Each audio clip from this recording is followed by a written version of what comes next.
ETV ప్రేక్షకులకి నమస్కారం. Triple X detergent soap శుభమస్తు కార్యక్రమానికి స్వాగతం. ఈనాటి శుభమస్తు కార్యక్రమంలోని గ్రహఫల మంచంలో గ్రహాల యొక్క స్థితిగతులు, వాటి యొక్క శుభాశుభ ఫలితాల గురించి పరిశీలిద్దాం.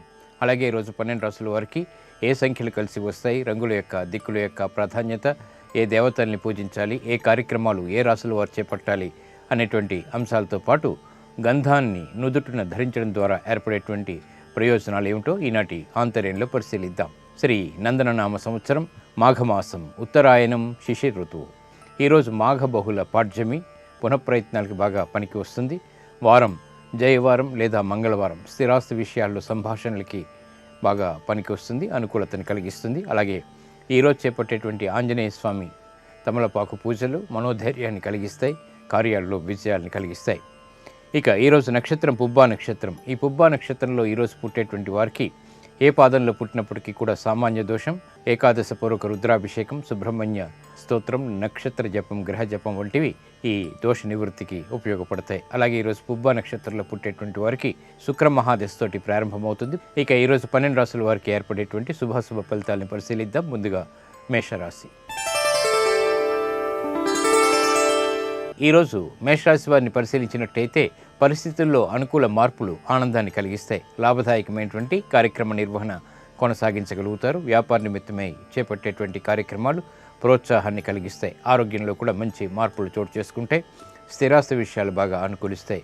నిర్ణయాలు త్వరితగతిని తీసుకోగలుగుతారు. ఆనందకర వాతావరణం అన్ని రంగాల వారికి కూడా చేకూరుతుంది. ఈరోజు మీ అదృష్ట సంఖ్య 9, ఎరుపు వర్ణం ధైర్యాన్ని కలిగిస్తుంది. దక్షిణ దిశ ప్రయాణాలు శుభకరం. అనుకూల దైవం ఆంజనేయ స్వామి. ఈరోజు మీరు ఆంజనేయ స్వామిని దర్శించడం, స్వామికి అభిషేకాదులు నిర్వహించడం, తమలపాకులతో చేసేటువంటి పూజా నిర్వహణ కార్యక్రమాలు వంటివి మనోధైర్యాన్ని పెంచుతాయి, కార్యాల్లో విజయాలను తెచ్చిపెడతాయి. స్థిరాస్తి కొనుగోలు వంటివి ఈరోజు మీకు లాభిస్తాయి. ఈరోజు వృషభ రాశి వారిని పరిశీలించినట్టయితే మానసిక వ్యాకులతలు తొలగిపోతాయి. చేపట్టేటువంటి కార్యక్రమాలపై పట్టు బిగించగలుగుతారు. కార్యక్రమ నిర్వహణలో ఏర్పడినటువంటి పొరపాట్లను సవరించుకోగలుగుతారు. వృత్తిపరమైనటువంటి వ్యాపార సంబంధిత, ఉద్యోగ సంబంధిత వ్యవహారాల్లో అనుకూలత పట్టుదలతో సాధించగలుగుతారు. కార్యానుకూలత అన్ని రంగాల వారికి కూడా చేకూరుతుంది. గృహ సంబంధిత కార్యక్రమాల్లో ఆనందకర వాతావరణం కొనసాగుతుంది. విద్యా సంబంధిత వ్యవహారాల్లో కూడా ఆశించినటువంటి ప్రయోజనాలు దగ్గరవుతాయి. ఆరోగ్యం పదిలం. ఈరోజు మీ అదృష్ట సంఖ్య 6, తెలుపు వర్ణం ప్రశాంతతను పెంచుతుంది. తూర్పు దిక్కు ప్రయాణాలు శుభకరం. అనుకూల దైవం శ్రీ మహాకాళి. ఈరోజు మీరు మహాకాళి అమ్మవారిని దర్శించడం, అమ్మవారికి కుంకుమార్చన నిర్వహించడం వంటి కార్యక్రమాల ద్వారా సాహసోపేతమైనటువంటి నిర్ణయాల ద్వారా విజయాలు చేజిక్కించుకోగలుగుతారు. గృహ సంబంధిత కార్యాలు, కార్యక్రమాలు, ప్రక్రియలు, సంభాషణలు ఈరోజు మీకు లాభిస్తాయి. ఈరోజు మిథున రాశి వారిని పరిశీలించినట్టయితే వ్యయం ఎక్కువగా ఉంటుంది. చేపట్టేటువంటి కార్యక్రమాలపై అనిశ్చితి కొనసాగుతుంది. ఉద్యోగ సంబంధిత వ్యవహారాల్లో మొదట ప్రతికూలత ఉన్నప్పటికీ తర్వాత అనుకూలతని సాధించుకోగలుగుతారు. కార్యానుకూలతకై చేపట్టేటువంటి ప్రయత్నాలు బాగానే కలిసి వస్తాయి. రాజకీయ సంబంధిత వ్యవహారాల్లో ఆచితూచి నిర్ణయాలు తీసుకోవాలి. భూ సంబంధిత వ్యవహారాల్లో చిరు సమస్యలు తలెత్తుతాయి. ఆరోగ్య విషయంలో కూడా ప్రతికూలత కొనసాగుతుంది. జాగ్రత్తలు తప్పనిసరి. ఈరోజు మీ అదృష్ట సంఖ్య 3, పసుపు వర్ణం త్వరితగతిని శుభాల్ని కలిగిస్తుంది. ఉత్తర దిక్కు ప్రయాణాలు శుభకరం. అనుకూల దైవం శ్రీ మహాగణపతి. ఈరోజు మీరు మహాగణపతిని పూజించడం, గణపతి ఉపనిషత్తు పఠించడం లేదా వినటం, గణపతి హోమం నిర్వహించడం వంటి కార్యక్రమాలు గ్రహాల యొక్క ప్రతికూలతని దూరం చేస్తుంది. వ్యయాన్ని నియంత్రించగలుగుతారు. ఆదాయాన్ని పెంపొందింప చేసుకునేటువంటి మార్గాల్ని అన్వేషించి సాధించగలుగుతారు. వ్యాపార నూతన నిర్ణయాలు ఈరోజు మీకు ఊరట కలిగిస్తాయి. ఈరోజు కర్కాటక రాశి వారిని పరిశీలించినట్టయితే ఆర్థికపరమైనటువంటి వ్యవహారాల్లో జాగ్రత్తలు తప్పనిసరి. మానసిక వ్యాకులతలు పెరుగుతాయి. చేపట్టేటువంటి కార్యక్రమాలపై ఏకాగ్రత తగ్గుతుంది. విద్యా సంబంధిత వ్యవహారాల్లో పునఃప్రయత్నాల ద్వారా విజయాలు సాధించుకోగలుగుతారు. కుటుంబ బాధ్యతలు బాగా పెరుగుతాయి. శారీరక శ్రమ అధికమవుతుంది. ప్రయాణాల విషయంలో జాగ్రత్తలు పాటించాలి. ఈరోజు మీ అదృష్ట సంఖ్య 2, తెలుపు వర్ణం ప్రశాంతతను పెంచుతుంది. ప్రమాదాలని దూరం చేస్తుంది. తూర్పు దిక్కు ప్రయాణాలు శుభకరం. అనుకూల దైవం ఈశ్వరుడు. ఈరోజు మీరు శివాలయాన్ని దర్శించడం, ఈశ్వరుడికి అభిషేకాదులు నిర్వహించడం వంటి కార్యక్రమాలు అష్టమ స్థితిలో ఉండేటువంటి రవికుజుల ద్వారా ఏర్పడేటువంటి ప్రమాదాలని దూరం చేస్తుంది. ఆకస్మిక ధన ప్రాప్తిని కలిగిస్తుంది. ఆధ్యాత్మిక కార్యాలు, కార్యక్రమాలు ఈరోజు మీకు ఉపకరిస్తాయి. ఈరోజు సింహరాశి వారిని పరిశీలించినట్టయితే దిక్కుతోచినటువంటి పరిస్థితుల్ని సవరించుకునేటువంటి అవకాశాలు దగ్గరవుతాయి. ఆర్థికపరమైనటువంటి అంశాల్లో జాగ్రత్తతో కూడినటువంటి నిర్ణయాలు తీసుకోగలుగుతారు. స్థిరమైనటువంటి కార్యక్రమ నిర్వహణకి సంకల్పం ప్రారంభమవుతుంది. నూతన కార్యక్రమాల్ని అవలీలగా ప్రారంభించగలిగేటువంటి శక్తి సామర్థ్యాలు కలిగి ఉంటారు. పిల్లల ద్వారా ఆనందం లభిస్తుంది. భూ వ్యవహారాలు అనుకూలిస్తాయి. ఈరోజు మీ అదృష్ట సంఖ్య 6. తెలుపు వర్ణం ప్రశాంతతని పెంచుతుంది. ఈశాన్య దిక్కు ప్రయాణాలు శుభకరం. అనుకూల దైవం లక్ష్మీ నరసింహస్వామి. ఈరోజు మీరు లక్ష్మీ నరసింహస్వామిని దర్శించడం, స్వామికి అభిషేకాదులు నిర్వహించడం వంటి కార్యక్రమాల ద్వారా సాహసోపేతమైనటువంటి నిర్ణయాలకి ఉపక్రమించగలుగుతారు. తద్వారా విజయాలు చేజిక్కించుకోగలుగుతారు. పెట్టుబడులు ఈరోజు మీకు లాభిస్తాయి, ఆనందాన్ని కలిగిస్తాయి. ఈరోజు కన్యారాశి వారిని పరిశీలించినట్టయితే ఆర్థికపరమైనటువంటి అంశాల్లో జాగ్రత్తలు పాటించాలి. చేపట్టేటువంటి కార్యక్రమాలపై అసహనం పెరుగుతుంది. నూతన కార్యక్రమాల్లో ఏర్పడినటువంటి విఘ్నాలకి పరిష్కారాలు కూడా లభిస్తాయి. విదేశీ వ్యవహారాలు బాగానే అనుకూలిస్తాయి. వృత్తిపరమైనటువంటి వ్యవహారాల్లో ఆర్థిక సంబంధ బాంధవ్యాలు మెరుగుపడతాయి. ఉద్యోగ సంబంధిత వ్యవహారాల్లో పునఃప్రయత్నాలు తప్పనిసరి. ఈరోజు మీ అదృష్ట సంఖ్య 3. పసుపు వర్ణం త్వరితగతిని శుభాల్ని కలిగిస్తుంది. ఈశాన్య దిక్కు ప్రయాణాలు శుభకరం. అనుకూల దైవం శ్రీ వెంకటేశ్వర స్వామి. ఈరోజు మీరు వెంకటేశ్వర స్వామిని దర్శించడం, స్వామికి అభిషేకాదులు నిర్వహించడం వంటి కార్యక్రమాలు గ్రహ ప్రతికూలతను, ముఖ్యంగా ఏలినాటి శని ద్వారా ఏర్పడేటువంటి అతి ప్రతికూలతని దూరం చేస్తుంది. దూర ప్రయాణాలు ఈరోజు మీకు లాభిస్తాయి. ఆశించినటువంటి ప్రయోజనాల్ని దగ్గర చేస్తాయి. ఈరోజు తులారాశి వారిని పరిశీలించినట్టయితే వ్యవహారాల్లో చుక్కెదురు పరిస్థితుల్ని అధిగమించగలుగుతారు. మానసికమైనటువంటి అసంతృప్తి ఆర్థిక పరంగా కొనసాగుతుంది. చేపట్టేటువంటి కార్యక్రమాలపై ఏకాగ్రత తగ్గినప్పటికీ పట్టుదల పెరుగుతుంది.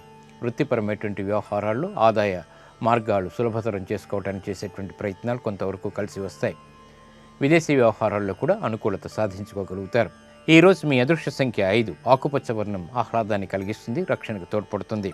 దక్షిణ దిశ ప్రయాణాలు శుభకరం. అనుకూల దైవం ఆంజనేయ స్వామి. ఈరోజు మీరు ఆంజనేయ స్వామిని దర్శించడం, స్వామికి అభిషేకాదులు నిర్వహించడం వంటి కార్యక్రమాల ద్వారా బృహస్పతి ద్వారా ఏర్పడేటువంటి అతి ప్రతికూలత దూరం అవుతుంది. ఇక ఉద్యోగ సంబంధిత నూతన ప్రయత్నాలు ఈరోజు మీకు ఊరట కలిగిస్తాయి. ఈరోజు వృశ్చిక రాశి వారిని పరిశీలించినట్టయితే చిరు సమస్యలు ఉన్నప్పటికీ నెగ్గుకు రాగలుగుతారు. శుభవార్తలు వింటారు. స్త్రీలకి ఆనందకర సంఘటనలు ఏర్పడతాయి. వృత్తిపరమైనటువంటి వ్యవహారాల్లో పట్టుదలతో కూడినటువంటి కార్యక్రమ నిర్వహణ కొనసాగించగలుగుతారు. వ్యాపార నిమిత్తమే చేపట్టేటువంటి కార్యక్రమాలు సత్ఫలితాన్ని కలిగిస్తాయి. సంతోష సంఘటనలు అన్ని రంగాల వారికి కూడా చేకూరుతాయి. వేగవంతమైనటువంటి నిర్ణయాలు తీసుకోగలుగుతారు. కార్యాచరణ యోగ్యమైనటువంటి కార్యక్రమ నిర్వహణ కొనసాగించగలుగుతారు. ఈరోజు మీ అదృష్ట సంఖ్య 9. ఎరుపు వర్ణం ధైర్యాన్ని కలిగిస్తుంది. దక్షిణ దిశ ప్రయాణాలు శుభకరం. అనుకూల దైవం సుబ్రహ్మణ్య స్వామి. ఈరోజు మీరు సుబ్రహ్మణ్య స్వామిని దర్శించడం, స్వామికి అభిషేకాదులు నిర్వహించడం వంటి కార్యక్రమాల ద్వారా గ్రహ ప్రతికూలత దూరం అవుతుంది. వ్యాపార నూతన ఒప్పందాలు ఈరోజు మీకు లాభిస్తాయి. ఈరోజు ధనుసు రాశి వారిని పరిశీలించినట్టయితే ముందు నొయ్యి వెనుక గొయ్యి వంటి పరిస్థితుల నుంచి బయటికి రాగలుగుతారు. కార్యక్రమ నిర్వహణలో ఏర్పడినటువంటి పొరపాట్లు సవరించుకోగలుగుతారు. ఆర్థిక పరమైనటువంటి అవకాశాలు దగ్గరవుతాయి. నూతన ప్రయత్నాలు ఫలిస్తాయి. వృత్తిపరమైనటువంటి ఉద్యోగ సంబంధిత వ్యవహారాల్లో ఏర్పడినటువంటి చిక్కుల నుంచి బయటికి రావడానికి చేసేటువంటి ప్రయత్నాలు కూడా సత్ఫలితాలను ఇస్తాయి. కుటుంబ వ్యవహారాలు అనుకూలిస్తాయి. ఆనందకర వాతావరణం వృత్తిరీత్యా కూడా చోటు చేసుకుంటుంది. ఈరోజు మీ అదృష్ట సంఖ్య 6. తెలుపు వర్ణం ప్రశాంతతని పెంచుతుంది. ఉత్తర దిక్కు ప్రయాణాలు శుభకరం. అనుకూల దైవం దక్షిణామూర్తి. ఈరోజు మీరు దక్షిణామూర్తి స్వామిని దర్శించడం, స్వామికి అభిషేకాదులు నిర్వహించడం వంటి కార్యక్రమాలు శని రాహుల ద్వారా మంచి ఫలితాలని కలిగిస్తాయి. లాభదాయకమైనటువంటి కార్యక్రమ నిర్వహణ, తద్వారా విజయాలు చేజిక్కించుకోగలుగుతారు. విదేశీ సంబంధిత వ్యవహారాలు, ప్రక్రియలు, సంభాషణలు, లావాదేవీలు ఈరోజు మీకు లాభిస్తాయి. ఆదాయాన్ని పెంచుతాయి. ఈరోజు మకర రాశి వారిని పరిశీలించినట్టయితే సంభాషణల విషయంలో జాగ్రత్తలు పాటించాలి. స్థిరాస్తి విషయాల్లో చిరు సమస్యలు తలెత్తుతాయి. కుటుంబపరమైనటువంటి బాధ్యతలు బాగా పెరుగుతాయి. పిల్లల విషయంలో ఆందోళనకర వాతావరణం ఏర్పడుతుంది. వృత్తిపరమైనటువంటి వ్యవహారాల్లో ఇతరులది పైచేయి అయినప్పటికీ అంతిమంగా నెగ్గుకు రాగలుగుతారు. ఆరోగ్యం పదిలం. ఈరోజు మీ అదృష్ట సంఖ్య 8. ఎరుపు వర్ణం ధైర్యాన్ని కలిగిస్తుంది. దక్షిణ దిశ ప్రయాణాలు శుభకరం. అనుకూల దైవం వెంకటేశ్వర స్వామి. ఈరోజు మీరు వెంకటేశ్వర స్వామిని దర్శించడం, స్వామికి అభిషేకాదులు నిర్వహించడం వంటి కార్యక్రమాలు గ్రహ ప్రతికూలతని దూరం చేస్తుంది. వ్యవహారాల్లో విజయాన్ని తెచ్చిపెడుతుంది. ఇక రుణ ప్రయత్నాలు ఈరోజు మీకు లాభిస్తాయి.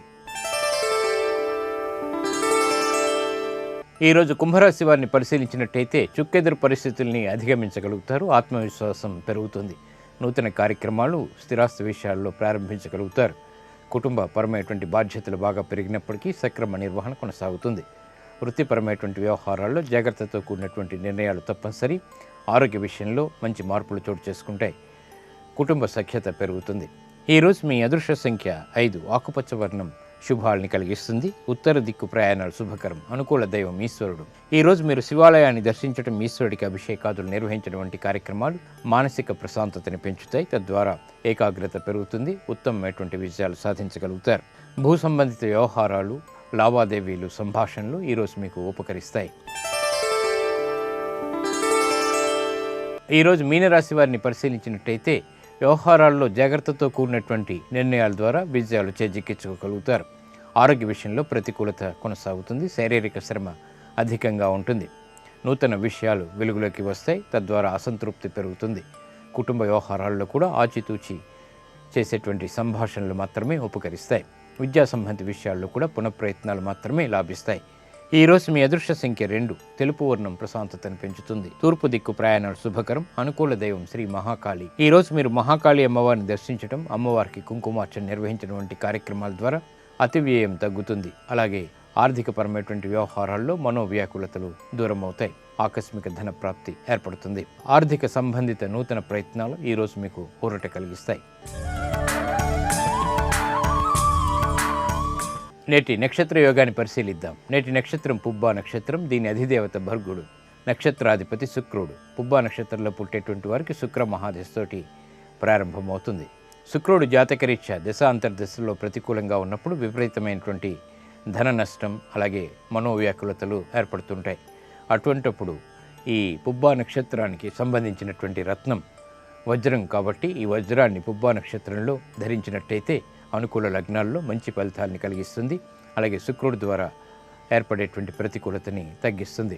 పుబ్బా నక్షత్రంలో ప్రయాణం చేయవలసి వచ్చినప్పుడు మొదటి 16 గడియలు విడిచి ప్రయాణం చేసినట్టయితే ఉత్తమ ఫలితాలని కలిగిస్తుంది.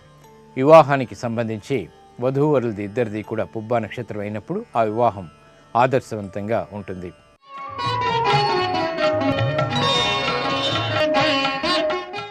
గంధాన్ని నుదుటిన ధరించడం ద్వారా ఎన్నో ప్రయోజనాలు ఉన్నాయి. ఆధ్యాత్మికంగా అలాగే ఆరోగ్యకరంగా కూడా ఈ గంధధారణ బాగా ఉపయోగపడుతుంది. అవి ఏమిటో పరిశీలిద్దాం. నుదుట చందన ధారణ వల్ల చంద్రుని శుభదృష్టి ఏర్పడుతుంది. అలాగే బృహస్పతి యొక్క అనుగ్రహం కూడా ఏర్పడుతుంది. తద్వారా శుభాలు పొందగలుగుతాం. శ్రీహరి లక్ష్మీదేవికి ప్రియమైనటువంటి చందనాన్ని నుదుటున తిలకంగా లేదా బొట్టుగా అలంకరించుకోవటం వల్ల లక్ష్మీనారాయణుల దివ్య అనుగ్రహం ఏర్పడుతుంది.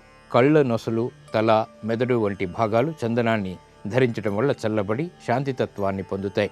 చందన ధారణ వల్ల నేత్ర దృష్టి చక్కబడుతుంది. రక్త దోషాలు నివారింపబడతాయి. ఓజస్సు పెరుగుతుంది. జఠరాగ్ని కూడా పెరుగుతుంది. ఆయుష్ వృద్ధి చెందుతుంది. శాంతస్వరూపం అలవడుతుంది. జ్ఞాపక శక్తి పెరుగుతుంది. సానం మీద గంధపు చెక్కని శుద్ధోదకంతో అరగతీసి ఆ చందనాన్ని దైవానికి సమర్పించడం వల్ల అనుకున్నటువంటి కార్యాలు నెరవేరుతాయి. ప్రతి సోమవారం మాస శివరాత్రి సందర్భంలో శివలింగానికి, ప్రతి బుధవారం విష్ణు అవతార స్వరూపాలకి, ప్రతి శుక్రవారం లక్ష్మీదేవికి గంధోదకంతో అభిషేకం చేయటం వల్ల సత్ఫలితాలు ఏర్పడతాయి. కుటుంబ ప్రశాంతత పెరుగుతుంది. అలాగే ప్రతి శనివారం వెంకటేశ్వర స్వామికి గంధోదకంతో అభిషేకం చేసినట్టయితే విశేష ఫలితాల్ని కలియుగంలో పొందవచ్చు. ఇవి ఈనాటి శుభమస్తు కార్యక్రమంలోని గ్రహబల మంచంలోని విశేషాలు. ఇప్పుడు గృహబల మంచంలో వాస్తు విశేషాలు తెలుసుకుందాం. తిరిగి రేపటి శుభమస్తు కార్యక్రమంలో కలుసుకుందాం. నమస్కారం.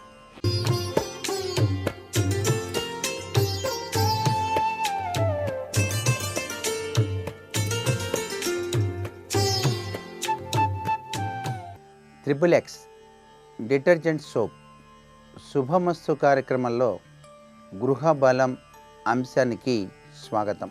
వాస్తుశాస్త్రరీత్యా ఎంతో గొప్పగా విశేషవంతమైనటువంటి అభివృద్ధి పథంలో పయనించడానికి వ్యాపారాలు ప్రారంభించినప్పటికీ నైరుతిలో గోతులు, నూతులు, ద్వారాలు పెట్టడం, గేట్లు ఉంచటం, నైరుతిలో వీధిపోటు కలిగి ఉండటం, నైరుతి పల్లంగా ఉండటం, నైరుతిలో ఈశాన్యం కన్నా కూడా ఎక్కువ పెరిగి ఉండటం, ఈశాన్యం కన్నా నైరుతి ఎక్కువగా పెరిగి ఉన్నా కూడా విపత్కరవంతమైనటువంటి పరిస్థితులు వస్తాయి. నైరుతిలో ఉన్నటువంటి ఉపగృహాలు లేదా చెట్లు లేదా బరువులు ఇవేవైనా ఉన్నట్లయితే వాటిని తొలగించినా కూడా ఇలాంటి సమస్యలు ఏర్పడతాయి.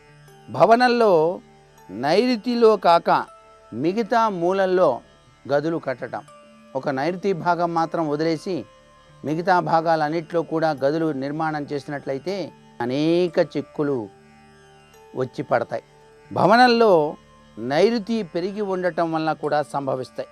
చట్టానికి వ్యతిరేకంగా చేసినటువంటి వ్యాపారపు లావాదేవీల వలన వ్యాపారానికి యజమానికి కూడా తీవ్ర సమస్యలు ఎదురు కావాల్సిన పరిస్థితి ఉంటుంది కదా. సహజంగా ఇన్కమ్ ట్యాక్స్ ఇతర పన్నుల విషయంపై వ్యాపారంలో తీవ్రవంతమైనటువంటి సమస్యల్ని తల ఎత్తక తప్పదు.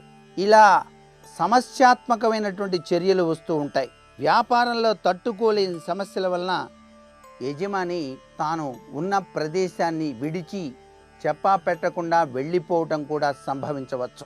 శత్రువులు ఎక్కువ అవటం వలన పోటీ వ్యాపారాలు పెరిగిపోవటం, వ్యాపారాలతో పాటు యజమాని కూడా శత్రువుల యొక్క కుట్రలకు గురి కావలసిన పరిస్థితి ఏర్పడటం జరుగుతుంది.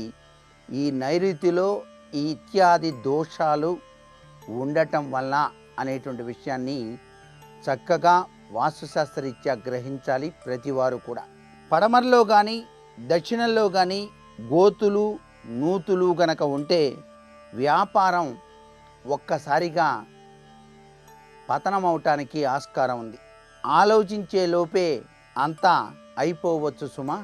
నైరుతిలో గోతులు ఉండి ఉత్తర వాయువ్యంలో గోతులు కానీ వీధిపోటు కానీ ఉంటే వ్యాపారి ఇంటి నుంచి వెడలిపోవటం లేక అనారోగ్యానికి గురి కావటం సంభవిస్తుంది.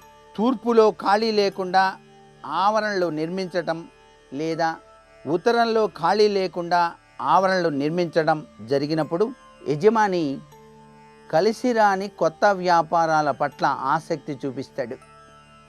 తనకు అనుభవం లేకపోయినప్పటికీ కూడా ఆ వ్యాపారంలో పెట్టుబడి పెట్టి అనేక రీతుల్లో నష్టాన్ని కొని తెచ్చుకోవలసిన పరిస్థితి ఎంతైనా ఉంటుంది. మన గృహంలో కూడానండి నైరుతిలో గనక గుంట ఉన్నట్లయితే ఇంటి యజమానికి అనేక కీడులు వాటిల్లుతాయి. నైరుతిలో గుంట ఎటువంటి పరిస్థితుల్లోనూ ఉండకూడదు. నైరుతి భాగం పెరిగినట్టుగా గృహ నిర్మాణం గనక చేసినట్లయితే, నైరుతి వేపే నడక గనక ఉన్నట్లయితే ఆ ఇంటి యజమాని పెద్ద కుమారునికి లేక కుటుంబంలోని సభ్యులకు అనేక రీతుల ఇక్కట్లు సంభవించి తీరతాయి అనేటువంటిది వాస్తుశాస్త్రరీత్యా గ్రహించవలసిన ముఖ్య ప్రాతిపదిక. అందుచేత నైరుతి భాగం ఎత్తులో ఉండటం మంచిదే, కానీ నైరుతి మాత్రం పెరగకూడదు. అసలు ఏదీ పెరగకుండా జాగ్రత్త పడాలి. ఈశాన్యం పెరిగితే మంచిదన్నారండి అని చెప్పేసి ఈశాన్యాన్ని కూడా భారీగా పెట్టినట్లయితే చాలా నష్టం వాటిల్లుతుంది. ప్రతిదీ కూడాను కొలతల ప్రకారంగా చాలా చక్కగా నిర్మాణాత్మకమైనటువంటి చర్యలు చేపట్టాలి ఎవరైనా సరే.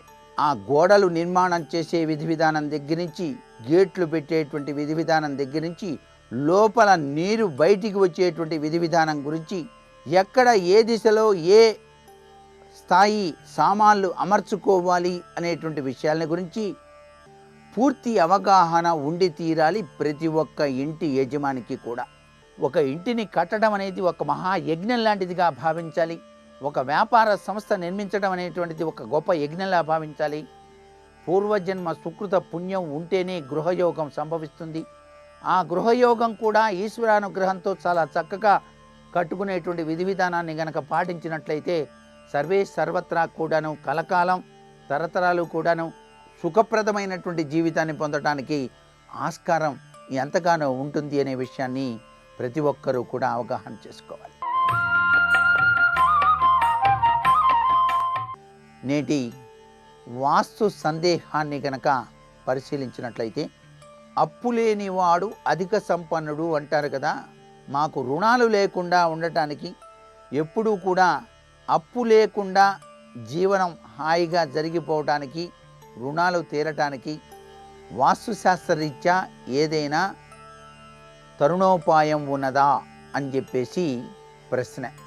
ఎంత సంపాదిస్తున్నామని కాదు లెక్క, మనం ఎంత మిగిల్చాము అన్నది ప్రతి వ్యక్తి కూడా గుర్తుపెట్టుకోవాలి. రూపాయలు సంపాదించినా 10 రూపాయలైనా సరే దాచగలిగామా లేదా అనేటువంటి ఉద్దేశపూర్వకమైనటువంటి అభిప్రాయం ప్రతి గృహిణికి, ప్రతి ఇంటి యజమానికి కనుక ఉంటే భవిష్యత్తులో అప్పులు అనేటువంటివి ఉండనే ఉండవు. రుణగ్రస్త తత్వం నుంచి బయలుపడటానికి రుణ విముక్తి ఉపాయం మనకు శాస్త్రరీత్యా కూడా చెప్పారు. ఒక శుభముహూర్తంలో ఎర్రని వస్త్రంలో చిన్న కొబ్బరికాయను ఉంచాలి. సింధూరం, కర్పూరం, లవంగం ఆ కొబ్బరికాయకి సమర్పించండి. ధూప దీపాలు ఇవ్వండి. ఒక నాణ్యాన్ని ఆ కొబ్బరికాయ మీద ఉంచండి. లక్ష్మీదేవిని మీకు తెలిసిన చందంగా ఆ తల్లిని ప్రార్థన చేయండి. ఆ ప్రార్థన చేసి ఆ యొక్క కొబ్బరికాయ మూటను గట్టిగా కట్టి మీ యొక్క బీరువాలోను లేక వ్యాపార స్థలంలోనూ ఉంచండి. రుణాలు లేకుండా మీ జీవనం సౌఖ్యవంతంగా సాఫీగా జరగటానికి ఆ చక్కని తల్లి అనుగ్రహాన్ని ప్రసాదిస్తుంది సుమ. మరికొన్ని ముఖ్య విషయాలు మర్నాడు చెప్పుకుందామా? మరి సర్వే జనా సుఖినో భవంతు.